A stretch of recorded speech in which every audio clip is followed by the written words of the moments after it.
Baay'ee akkam jirtu kabajamtootaaf hordoftoota maatii Duulaan Entertainment bakka jirtan maratti nagaan isiniif haa baay'atu jechaa chaanalii keenya like, subscribe gochuun nu daawwadhaa ilaalcha sirrii qabaachuu kan jedhu irratti waliin dubbanna.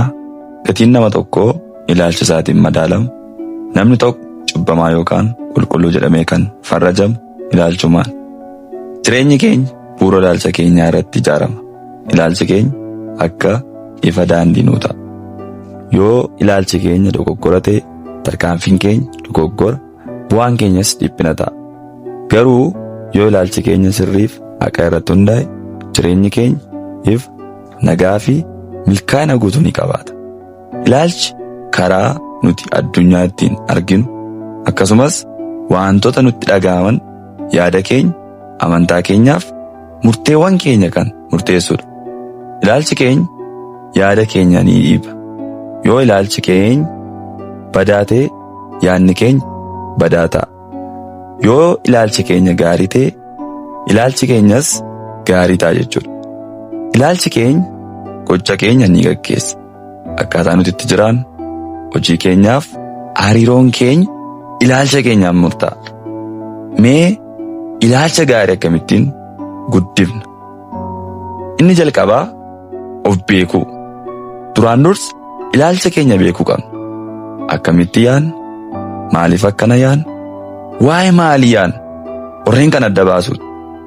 Ilaalcha of beekuu ilaalcha ati mataa keetiif, hubannoo mataa keetiif qabdu jechuudha.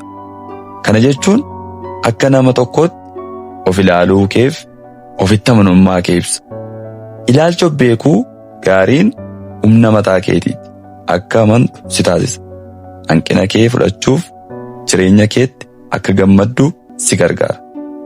Of beekuun ilaalcha bal'aaf gadi fageenya qabu kanneen akka ofitti amanamummaa, of kabajuu, of fudhachuu, of to'achuuf, of hubachuuf keessatti qabaata.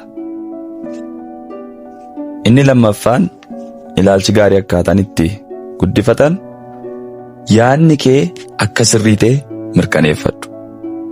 Yaada miidhaa geessaniif dogoggora ta'an adda baafachuu. Fakkeenyaaf dhuguma yaadni kun dhugaadha?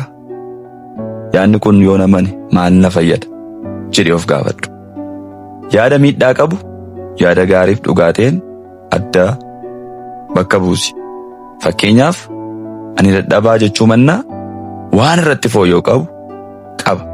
Garuu dandeettii hedduun qaba ofiin jedhe. Inni sadaffaan akkaataan itti ilaalcha gaarii guddifatan gocha ofii jijjiiruu.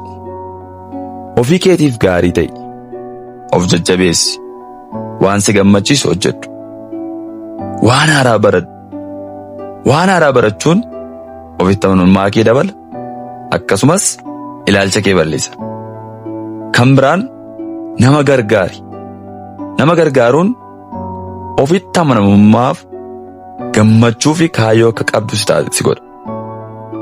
Dabalata namoota ilaalcha gaarii qaban waliin ta'u.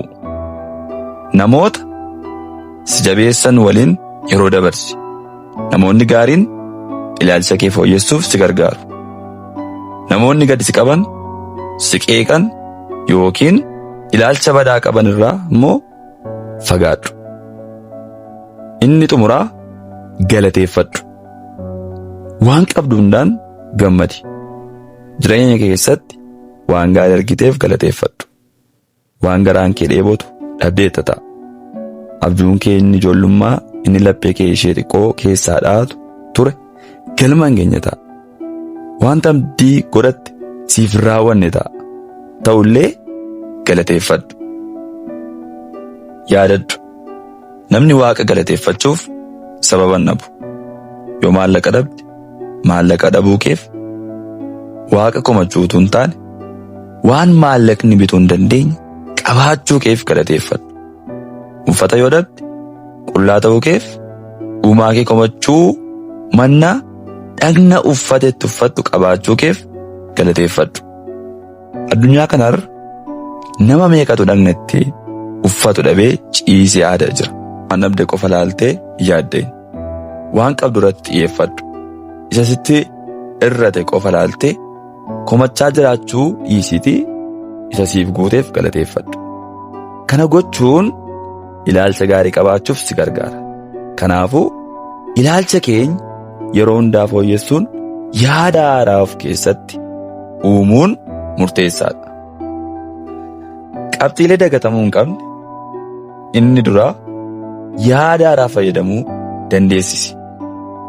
Fakkeenyaaf Toomaas Ediiseen gaafa furanne ilaalu, Toomaas Ediiseen dhalatee yeroo umuriin isaa xiqqaateetti rakkoo dhaga'uu waan qabuuf yeroo baay'ee mana barumsaa irraa hin hafa ture.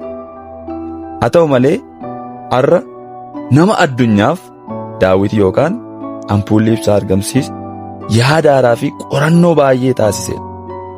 Yeroo baay'ee kufee as ba'e. Garuu akkas jedhe, hundeeffama sirrii 10,000 ta'e beekeera jedhe. Gufuu hedduu akka carraatti fayyadame. Kana jechuun yaada haaraatti fufiinsaan fayyadamuun ilaalchi kee jireenya kee filata. Namni akkaataa ilaalcha qabuun akkaataa jireenya isaa filata.